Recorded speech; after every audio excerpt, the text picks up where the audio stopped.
So the Battle of Naboo is one of the key events of the Phantom Menace, and while people like to harp on that movie, I think there is some real significance to the events of that film. So today I figured we'll take a look at the Battle of Naboo and how it really impacted the galaxy as a whole. I'm Colin, and this is Sci-Fi Deep Dive.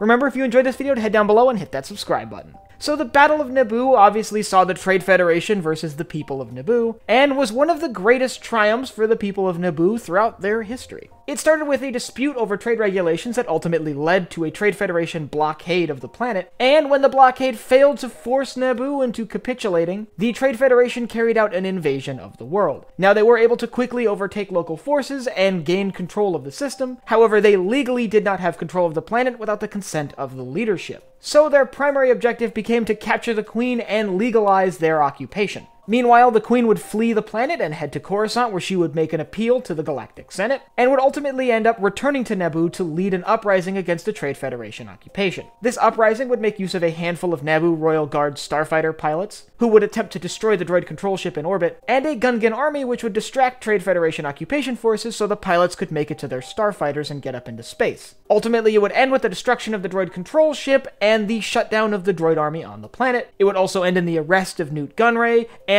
other Trade Federation leadership. So, why exactly was this battle so significant? Well, to understand the significance of this battle, we have to look at where it sits within the larger Separatist crisis. At the time of the initial incident, the blockade of Naboo, there was heated talks going around about taxation of trade routes within the Outer Rim, something that obviously large corporations like the Trade Federation would be strongly opposed to. So the blockade and ultimate invasion of Naboo was an attempt to sort of force Naboo to support turning down these new taxes. Ultimately, it was these taxes that would lead to the Separatist crisis, which would ultimately, as many of us know, lead to the Clone Wars. But a more interesting tidbit is what happened after the Battle of Naboo. With Trade Federation leadership arrested, it became a major incident in the Trade Federation's history. One of their high-ranking officers, Nute Gunray, was now in prison in Republic custody for this invasion. And while Nute Gunray would ultimately be acquitted and not face real sentencing for his crimes, he had in a lot of ways tarnished the Trade Federation's reputation. And this made the Trade Federation relatively unpopular with the core worlds who were more loyal to the Republic. However,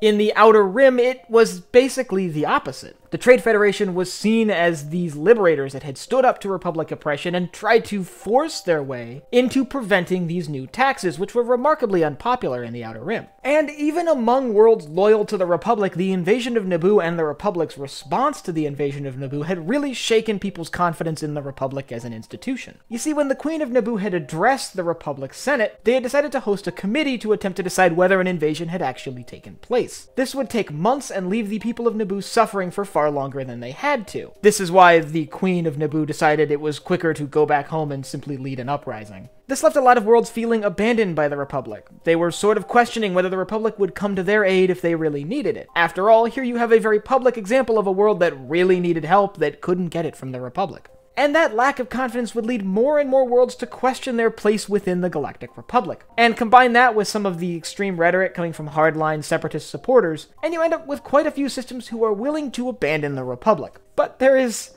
one more really significant thing that needs to be discussed, and that is a little man by the name of Sheev Palpatine. Sheev Palpatine was, before this crisis, the senator for Naboo. He had been serving as senator for Naboo for quite some time and was relatively popular within the Galactic Senate, and gained a lot of sympathy from the fact that his planet was currently under occupation by a hostile force. In fact, it's probably one of the factors that led to his ultimate election as Supreme Chancellor, which happened immediately after a vote of no confidence that was spurred on specifically by the Naboo Crisis. In response to the Republic's inability to respond to the incident on Naboo, a vote of no confidence was called within the Galactic Senate, and ultimately Chancellor Valorum was elected out of office to be replaced with a successor, and that successor would be Sheev Palpatine. Now, as many of us know, Sheev Palpatine would go on to lead the Republic into the Clone Wars, and ultimately convert the Republic into the Galactic Empire. That's still a few years down the line, but the first step was taking office as Supreme Chancellor, which he couldn't have really done without the Naboo Crisis. So in a lot of ways, while the Battle of Naboo may seem completely unconnected to the rest of the Star Wars story, it actually did play a much larger political role. ultimately being the first major step towards the downfall of the Galactic Republic. And on top of sort of lining up the figures crucial for the fall of the Republic, it also played a role within a larger incident going on in the galaxy at the time known as the Separatist Crisis, which I hope to do an updated video on soon. But in the meantime, I can give you a video on one of the primary vessels utilized by the Trade Federation during the battle. When they were blockading the planet of Naboo, they used Lucrehulk-class battleships, and their droid control ship was a modified Lucrehulk-class battleship. So these vessels really formed the linchpin of the Trade Federation fleet during the engagement. If you want to learn more about the Lucrehulk-class battleship, its capabilities, and some of how it was utilized both during the battle and during the Clone Wars, I'll leave a link up here to my video on that. And I want you to let me know down in the comments what your opinions are on the Battle of Naboo. Do you think it was a crucial turning point in galactic history,